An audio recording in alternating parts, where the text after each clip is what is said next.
Imagine trying to see a world that vanished over 1,300 years ago. No photos, no videos, just echoes and ruins. But what if you had a guide, someone who actually walked those streets, met the emperor, and wrote it all down? Well, today, we're going to see an entire empire through the eyes of one single remarkable traveler.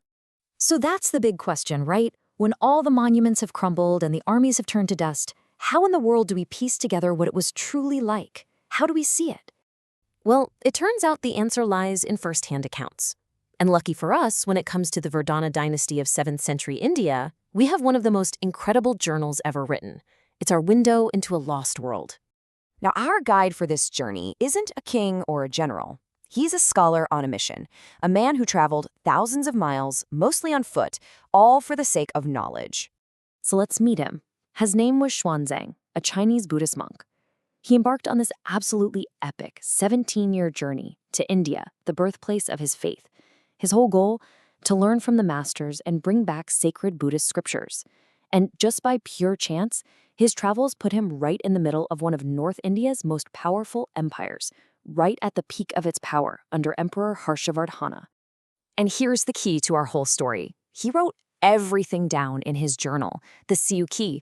This isn't just some travel diary, you guys. It is a priceless historical record. It gives us this incredible outsider's perspective on the politics, the culture, the day-to-day life of Harsha's India. Honestly, this book is our time machine. So, what kind of world did Xuanzang find when he finally arrived? Well, it was a land that had just been pulled back from the absolute brink of chaos by one incredibly ambitious ruler. See, before Harsha came along, the collapse of the Great Gupta Empire had left this massive power vacuum. North India had just shattered into a patchwork of smaller, warring kingdoms. It was an era of total instability and pretty much constant conflict. And this timeline really shows you how quickly things escalated.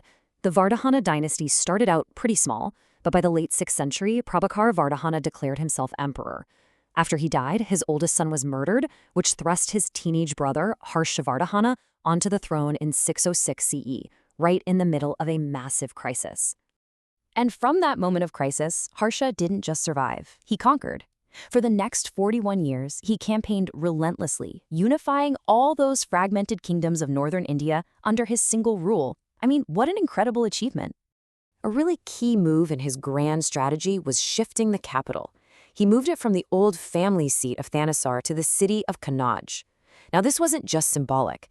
Kannada was way more central, more prestigious, and just better located to control the huge territories he now commanded. It became the brand new heart of the empire. But Harsha's empire wasn't just about military might. For a scholar like Xuanzang, what must have been truly breathtaking was the flourishing of culture and intellect. This was an empire that really valued the power of the mind. Harsha himself was a true man of culture. He was a playwright. He actually wrote 3 famous Sanskrit dramas. His court was home to literary giants like Banabhata. And crucially, he was religiously tolerant, supporting a bunch of different faiths. But maybe his greatest contribution to learning was his patronage of the legendary Nalanda University. And this right here is where our guide's story and the emperor's legacy perfectly intersect. Nalanda was basically the greatest university of its time, a magnet for scholars from all over Asia.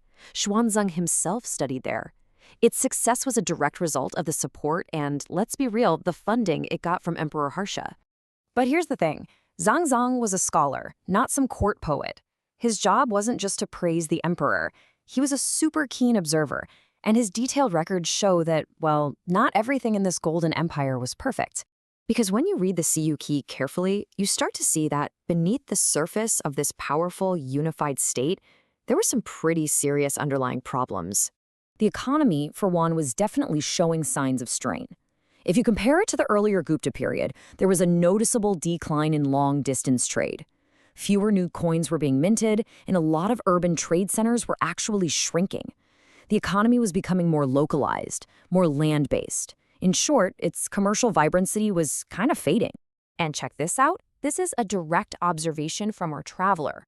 Xuanzang himself noted that law and order could be pretty weak. In fact, he was apparently robbed more than once on his journeys. This suggests that while the emperor was strong, his control over his own vast empire wasn't always absolute. And this underlying fragility, the shaky economy and the inconsistent rule of law that Xuanzang pointed out, it all pointed to one fatal flaw. The entire structure depended on one man, and what took a lifetime to build would come apart in an instant. The end was incredibly swift and absolute. In 647 CE, after 41 years on the throne, Harsha died. And critically, he left no heir. The second he was gone, the personal loyalty that held the entire empire together just evaporated. All those regional rulers and local chiefs who had sworn loyalty to him, they just declared their independence. Just think about that for a second. An empire that was the dominant power in North India, a center of culture and learning forged by one man's force of will over 4 decades, and it just shattered. It vanished almost overnight, breaking right back into the very same fragmented pieces Harsha had fought so hard to unite. And that brings us right to our final thought. The great Emperor Harsha's political creation was fleeting. It was gone the moment he was.